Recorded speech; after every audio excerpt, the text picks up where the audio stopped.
Study IQ IAS, अब तैयारी हुई अफोर्डेबल। भारत के अनुमान से परे परे यानी और ज्यादा ग्रोथ वृद्धि भारत ने हासिल करी है। जानेंगे इसके बारे में आज के इस वीडियो में। Ladies and gentleman, boys and girls, मैं हूं आपका दोस्त, host, educator, mentor Sanghi sir, और आप सभी का स्वागत है स्टडी IQ IAS पर। आप हमारे कोर्सेज को एक्सप्लोर कर सकते हैं उन लिंक्स पे जो नीचे डिस्क्रिप्शन सेक्शन में दिए हुए हैं।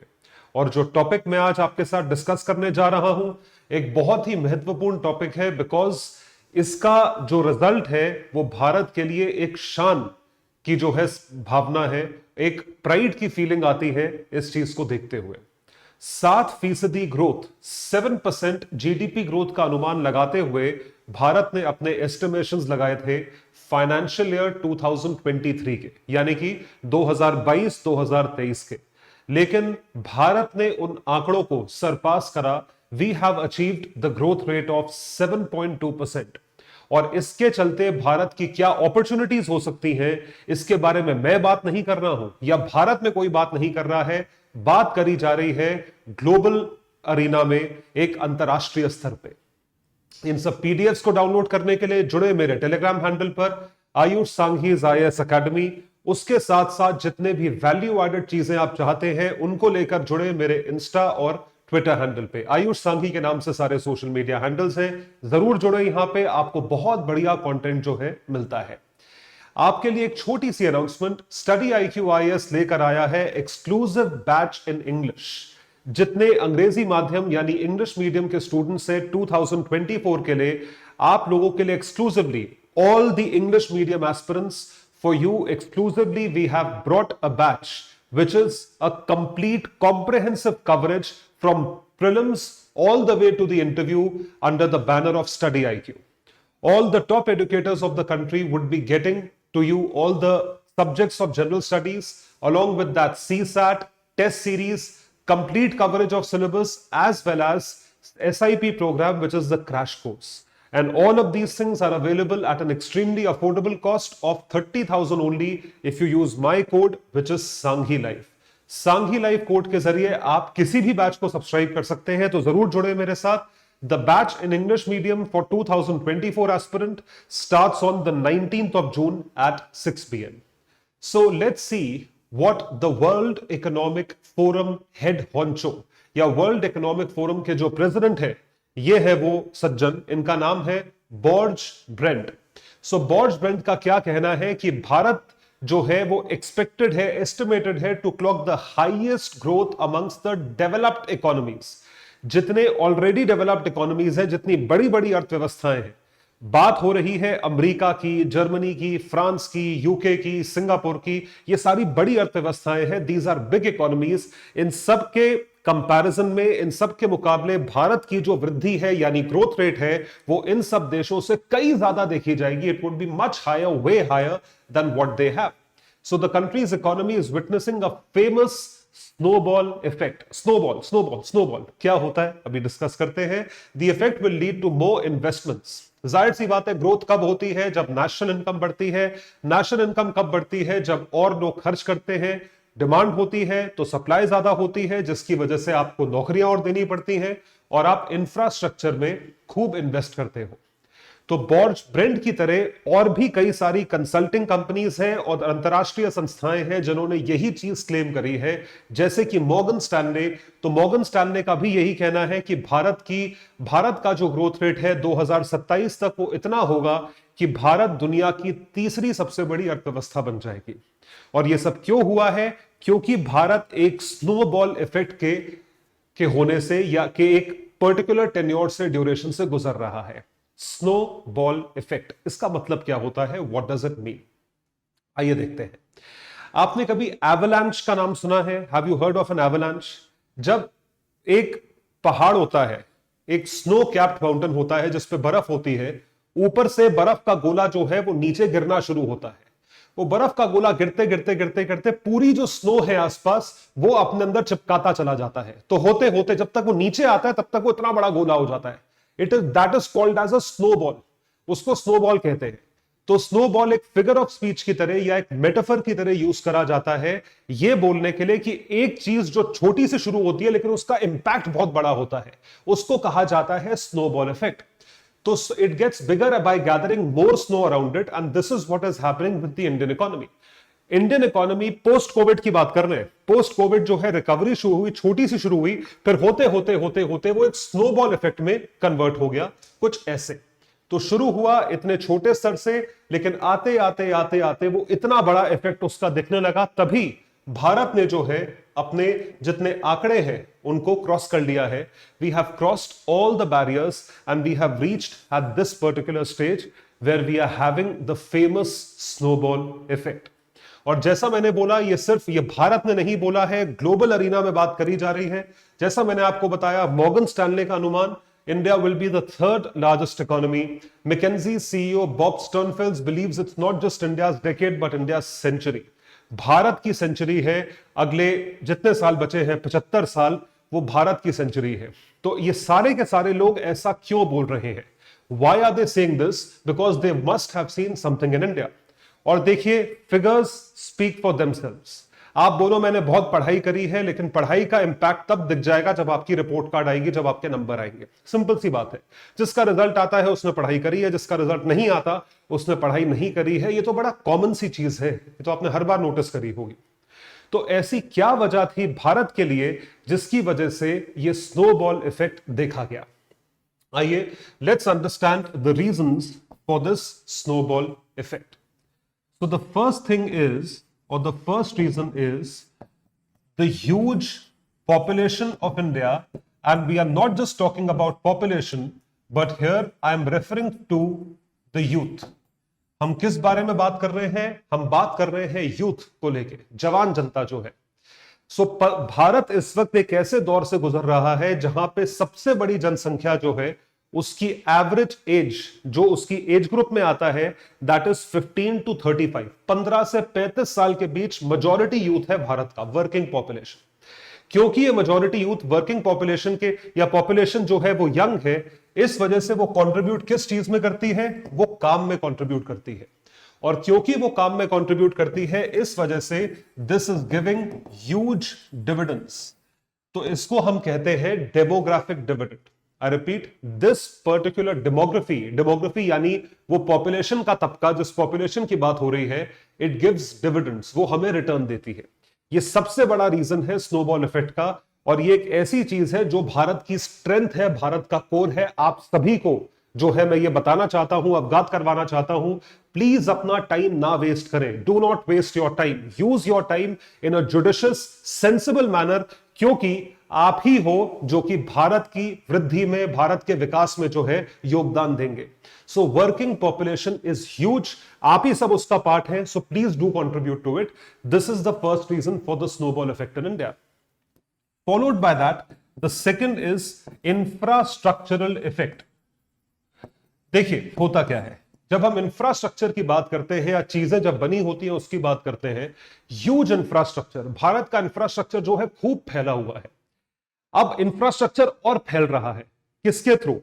हम और ज्यादा एक्सप्रेसवेज, हाईवेज, लॉजिस्टिक्स की जितनी चीजें हैं, चाहे वो ट्रेन हो, टूरिस्ट ट्रेन हो, वंदे भारत हो, पैसेंजर ट्रेन हो, फ्रेट ट्रेन हो, इन सारी चीजों को हम बना रहे हैं।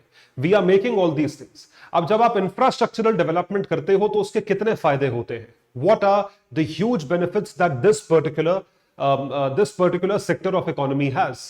इंफ्रास्ट्रक्चर बनाने के लिए मेहनत मजदूरी चाहिए, तो आप लेबर क्लास को, वर्किंग पॉपुलेशन को हायर करते हो, तो बहुत बड़ी जनसंख्या जो है यहां पर मजदूरी के लिए हायर होती है। जिन चीजों से, रॉ मटेरियल से इंफ्रास्ट्रक्चर बनता है, तो जितने आसपास के जितनी एंसिलरी इंडस्ट्रीज होते हैं, सीमेंट वाले, ईंट वाले और वगैरह जितनी भी चीजें, ग्रेवल, सैंड हो गया, जितनी भी चीजें बनती हैं, उन सब के लिए आपको फैक्ट्रीज के साथ टाई अप करना पड़ता है। तो उन सब फैक्ट्रीज से इनपुट्स आते हैं, तो उनमें भी इंप्लॉयमेंट क्रिएट होती है। प्लस जब ये चीज बन के तैयार होगी तो क्या होगा? इफेक्टिव ट्रांसपोर्टेशन होगा। दिल्ली से जयपुर 2 घंटे में, दिल्ली से बंबई 12 घंटे में। ये क्या है? आप जल्दी पहुंचोगे तो काम जल्दी होगा ना, टर्न अराउंड टाइम कम होगा। तो इंफ्रास्ट्रक्चरल डेवलपमेंट के कई फायदे हैं, तभी कहा जाता है कि इंफ्रास्ट्रक्चर डेवलप करो, इन्वेस्ट इन इंफ्रास्ट्रक्चर। सड़कें बनाओ, एयरपोर्ट बनाओ, रोड बनाओ, पोर्ट बनाओ, हाईवे बनाओ, स्टेडियम्स बनाओ, इंस्टीट्यूशंस बनाओ, कॉलेजेस बनाओ, मेडिकल इंस्टीट्यूशंस बनाओ, हॉस्पिटल बनाओ, क्या होगा उससे? उसी से तो वृद्धि दिखती है. That is what is contributing towards growth.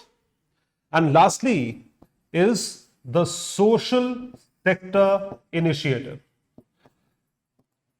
देखिए, सबसे ज्यादा दिल तब दुखता है, तब नहीं जब भारत सरकार जो है वो गरीबों की मदद करने के लिए या गरीबों को सपोर्ट करने के लिए सोशल सेक्टर इनिशिएटिव्स का एक बेड़ा उठाती है. कई सारी स्कीम्स होती हैं जिसमें सब्सिडीज दी जाती हैं. दिल तब दुखता है जब आप इतना पैसा जो है वो एलोकेट करते हो लेकिन फिर भी वो पैसा इंटेंडेड बेनिफिशियरीज के पास नहीं पहुंचता. So better targeting of subsidies is something which is required and these are the reasons for snowball effect in India. So when we talk about the reasons, the working population is huge, infrastructural development, support from government is very good, and the good distribution of welfare subsidies or better targeting of welfare subsidies, these are the three primary reasons for the snowball effect in India. और बाकी reforms which have led to less red tape का मतलब है bureaucratic hurdles जो है कम है. इसी की वजह से investments जो है वो और आ रहे हैं. इसका जो सबसे बड़ा रीजन है वो ये है कि भारत में ईज ऑफ डूइंग बिजनेस और बेटर होता जा रहा है, यानी कि बिजनेस करना आसान होता जा रहा है.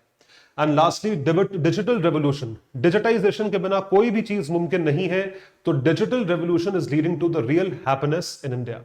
ये सारी ऐसी वजहें हैं जिनकी वजह से स्नोबॉल इफेक्ट हुआ है. इनका अगर विश्लेषण करा जाए, जैसा मैंने आपको वर्किंग पॉपुलेशन के बारे में बताया, 15 से 35 और अगर थोड़ा ब्रॉड कैटेगरी लिया जाए 15 से 64, 15 टू 64, 70% जनसंख्या जो है वो इस एज ग्रुप में आती है 15 टू 64 में.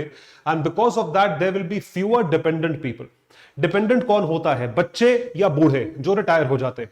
सो these two categories, extreme categories are dependent. तो बाकी जो है वो इंडिपेंडेंट होने चाहिए या होते हैं.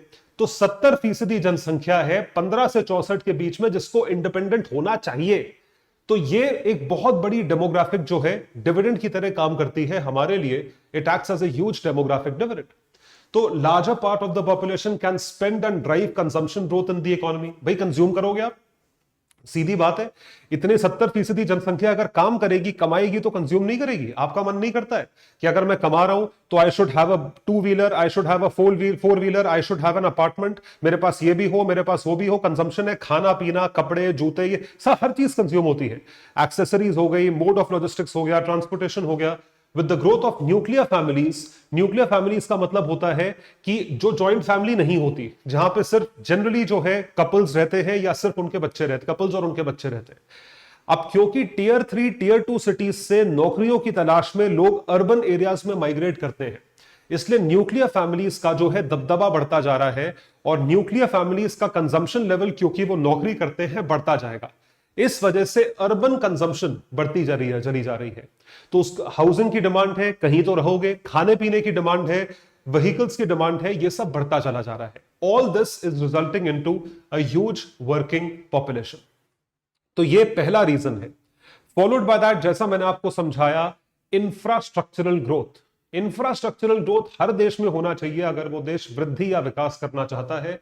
तो ये चीज भारत सरकार कैसे कर रही है? Dedicated freight rail corridors. भाई देखिए, इंफ्रास्ट्रक्चर में बहुत चीजें आती हैं, ठीक है. आप बोलो कि आप स्पोर्ट्स के लिए स्टेडियम बनाओ, सुविधा बनाओ, आप ये फॉर्मूला 1 का ट्रैक बनाओ, आप चीजें बनाओ, लेकिन सबसे पहली जो चीज बनती है किसी भी देश में इंफ्रास्ट्रक्चरल ग्रोथ के लिए, जो पहली विकास के लिए चीज बनती है, वो बनती है एनी मोड ऑफ ट्रांसपोर्टेशन. ये किसी के लिए भी ट्रू है.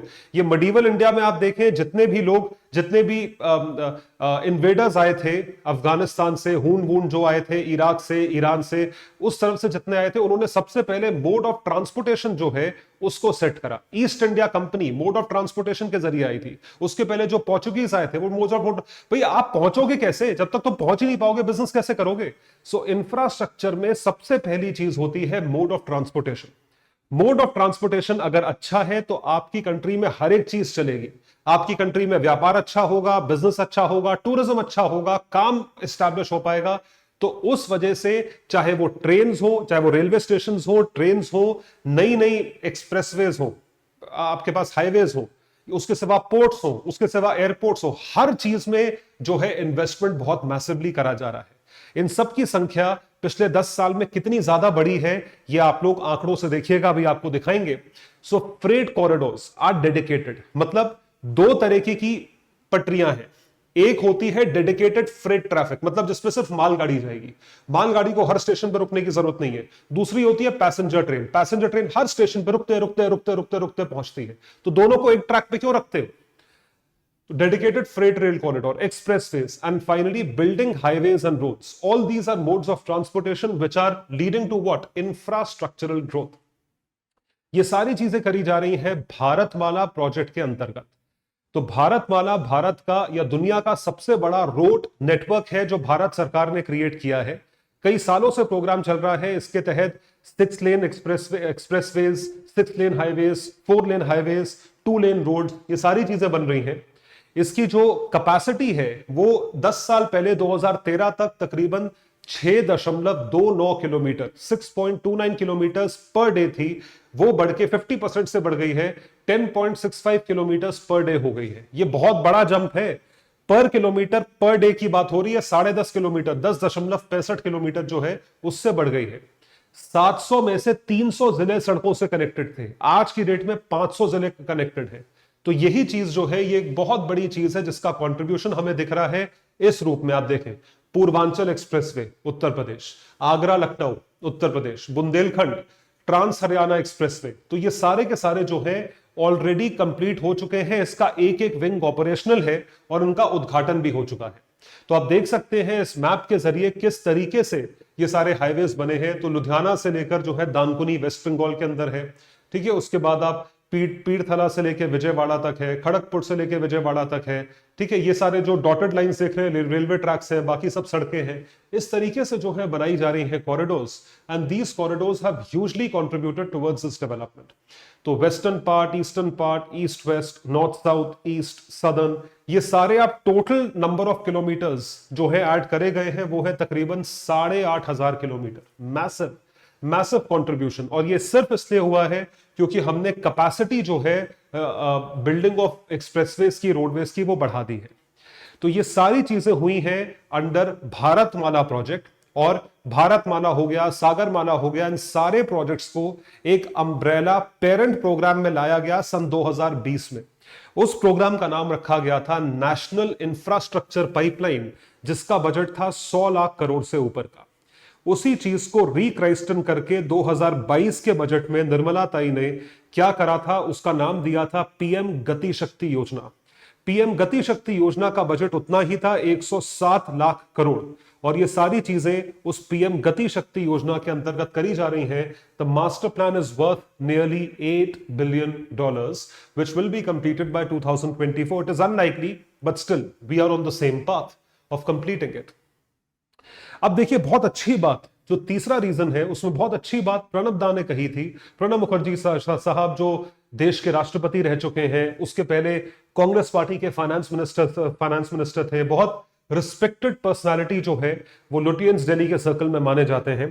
तो प्रणब मुखर्जी साहब का कहना था, और इस बात को आप ध्यान से सुनिएगा, ये बिल्कुल सत्य बात है, बिल्कुल सच बात उन्होंने कही कि हम पैसा खर्चा करते हैं उससे हमारा दिल नहीं दुखता, लेकिन अगर हम वो टारगेटेड सब्सिडीज को बेनिफिशियरी तक, गरीब आदमी तक पहुंचा ही नहीं पा रहे हैं, उस चीज से हमारा दिल दुखता है, क्योंकि फिर वो करप्शन में चला जाता है। It goes into corruption.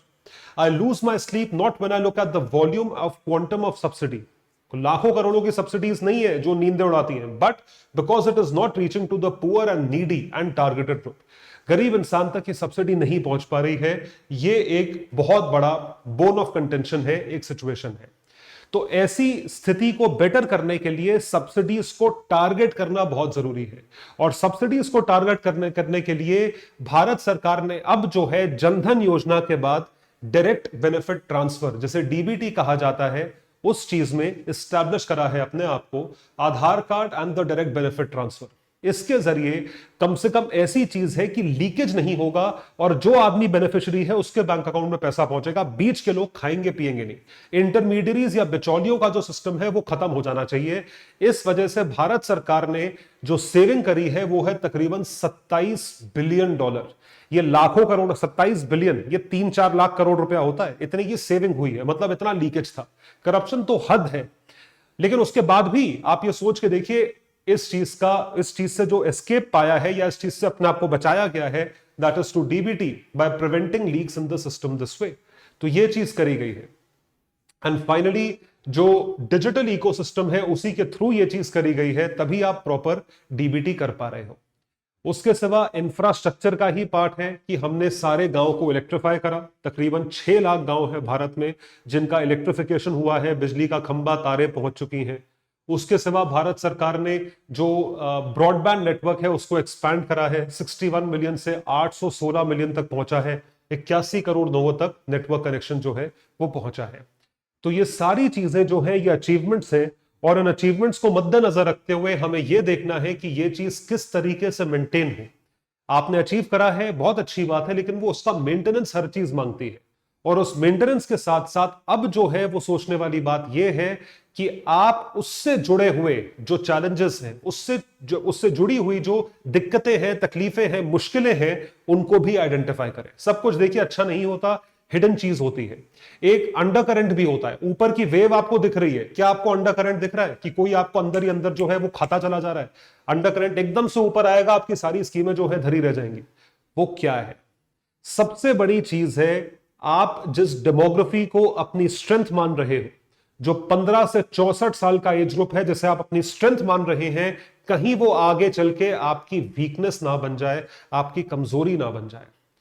तो इस वजह से हमें रीजन आइडेंटिफाई करना है, जो मैंने आपको बात अभी बताई। 70% जनसंख्या यदि 15 से 64 साल के बीच में है, तो उन 70% जनसंख्या को डिविडेंड की तरह एस्टैब्लिश करने की बजाय आप उनको नौकरियां दे रहे हो। अगर वो डिविडेंड बनना चाहते हैं तो उनको नौकरियां चाहिए, उनको पढ़ाई लिखाई चाहिए, उनको स्किल चाहिए, उनको अपॉर्चुनिटी चाहिए। अब उनके लिए अपॉर्चुनिटी क्रिएट करना बहुत ही जरूरी है। अगर वो चीज नहीं करा तो सिर्फ आप हवा में बात कर रहे हैं, वो चीज धरती पे, ग्राउंड पे कोई रिजल्ट नहीं दिखा रही है। So a young population is not a guarantee of rising consumption. This young population should be worth something. So for that we need to generate high quality jobs, or at least we need to generate jobs. High low quality तो दूर की बात है, ये चीज करना बहुत जरूरी है। So and that has been something of a struggle for the economy. ये अर्थव्यवस्था के लिए एक चैलेंज है। नौकरियां कहां से आएंगी भाई? आज की डेट में मेरे हिसाब से दो चीजें सबसे मुश्किल है। पहली चीज है किसी को नौकरी दिलवाना। कोई बोले मुझे मेरी नौकरी लगवा दे, आप बोलोगे भाई अपनी नौकरी खुद लगा ले, मुझे अपनी नौकरी इतनी मुश्किल से मिल रही है या मिली है, तो तेरी नौकरी मैं कैसे लगवाऊं। और दूसरी चीज है नौकरियां लगती हैं लेकिन टारगेटेड चीजों पे। आज की चीज में नौकरियां बेस्ड है। स्किल आपके पास है लेकिन टारगेट्स पूरे करो, इतनी सेल करो, इतना बेचो। इंटरनेशनल लेबर ऑर्गेनाइजेशन का क्या कहना है, देखिए, that the unemployment rate for those who either have a bachelor's degree or higher is a staggering 15% in India. मतलब ये तो ग्रेजुएट्स की बात हो रही है जिनके पास बैचलर्स है, बीकॉम, बीए, बीटेक, ये सब बैचलर्स की डिग्रियां हैं। अभी एक हफ्ते पहले मैं न्यूज पढ़ रहा था कि 20 डॉक्टर की पोस्ट निकली, उसके लिए 500 डॉक्टर्स का एप्लीकेशन आया है। अब आप सोच के देखिए कि 20 पोस्ट के लिए अगर 500 एमबीबीएस डॉक्टर्स का, जिन्होंने एमबीबीएस करा हुआ है, उनका अगर एप्लीकेशन आ रहा है, तो इसका मतलब लोगों ने यह बोला कि is MBBS the new BTech of India. क्या एमबीबीएस एक नया बीटेक है कि 510 गुना, 20 गुना एप्लीकेशंस जो है एक 20 पोस्ट के लिए आ रही हैं, एक पोस्ट के लिए 15 गुना एप्लीकेशंस आ रही हैं। बहुत बड़ी प्रॉब्लम है। फिर जो है वो है भारत सरकार का खर्चा। भारत सरकार ने अपने खर्चे जो है सब्सिडीज के रूप में बहुत बांधे हुए हैं। तो उसका रीजन ये है, देखिए क्या होता है, for government of India expenditure is higher than revenue. Expenditure जो है वो रेवेन्यू से ज्यादा है।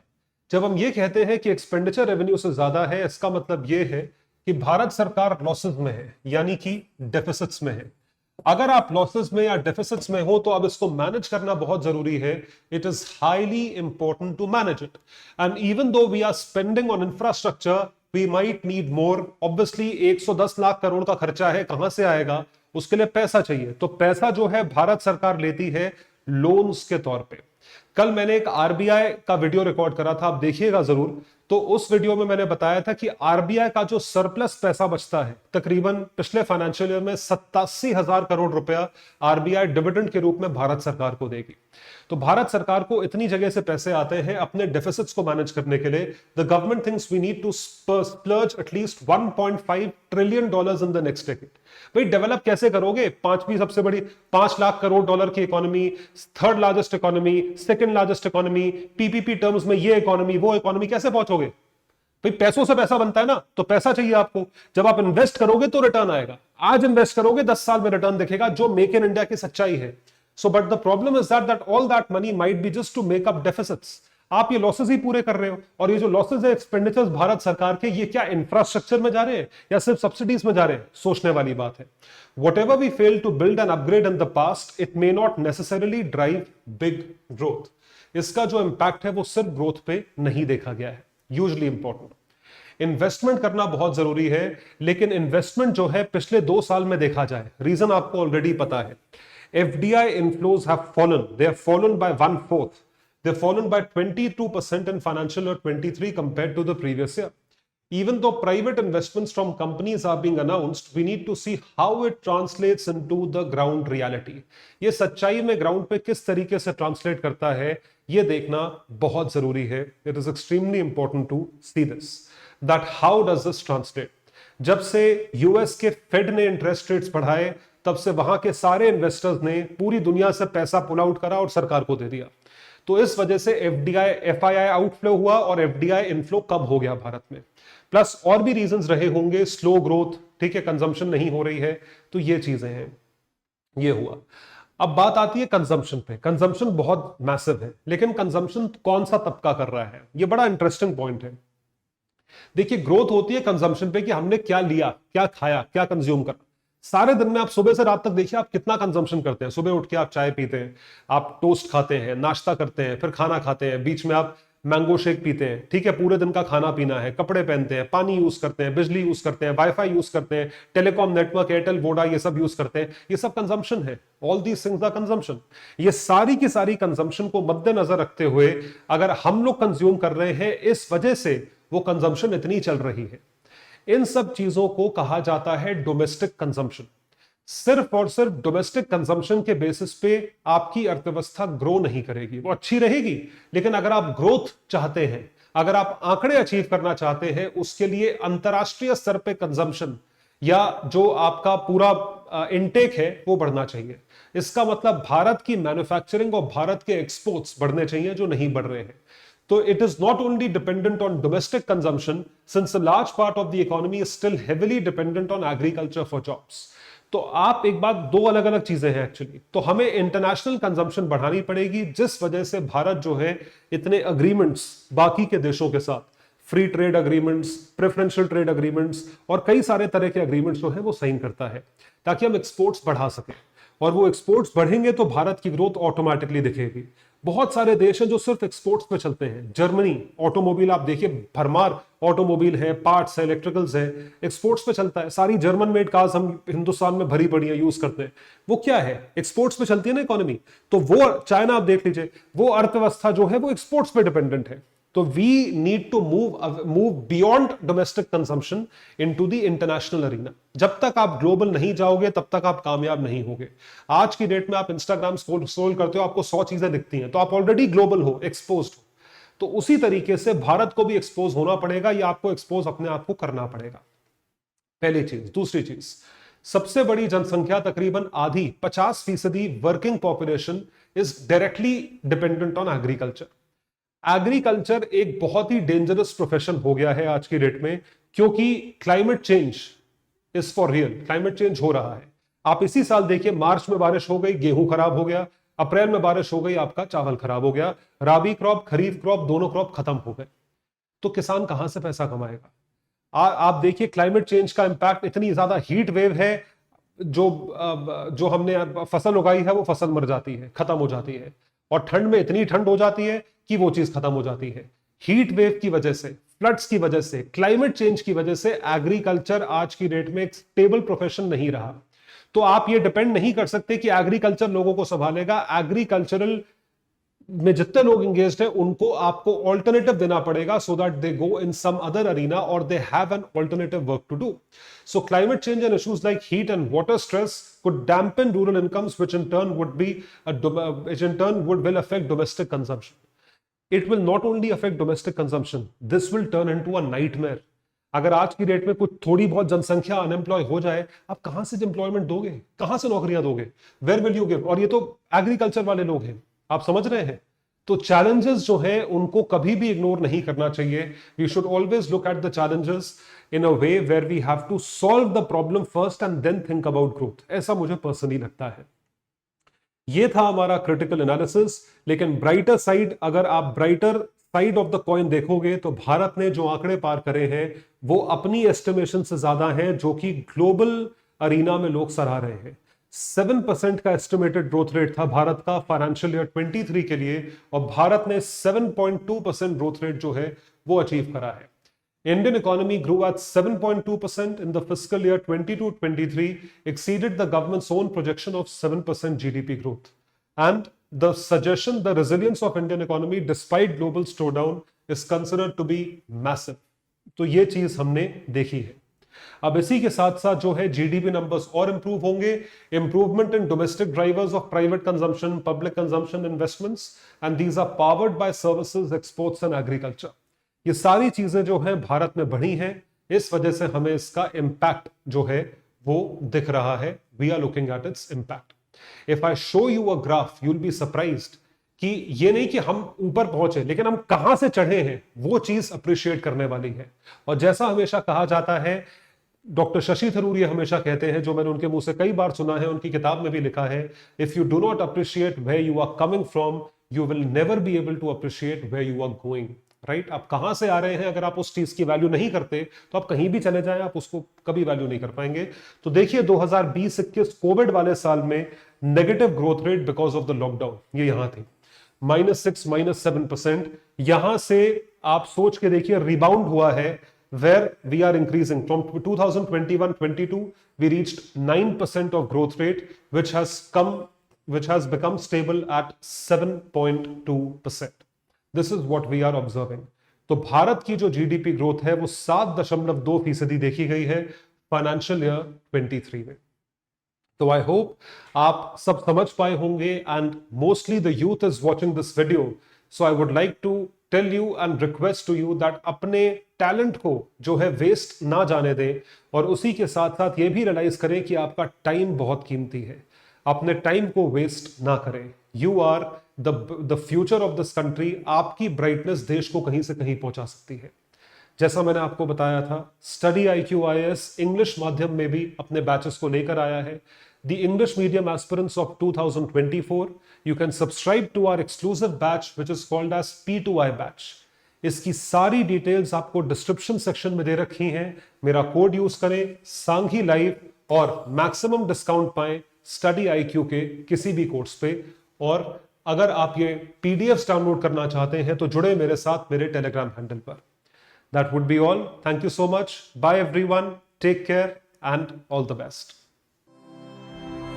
स्टडी IQ IAS, अब तैयारी हुई अफोर्डेबल.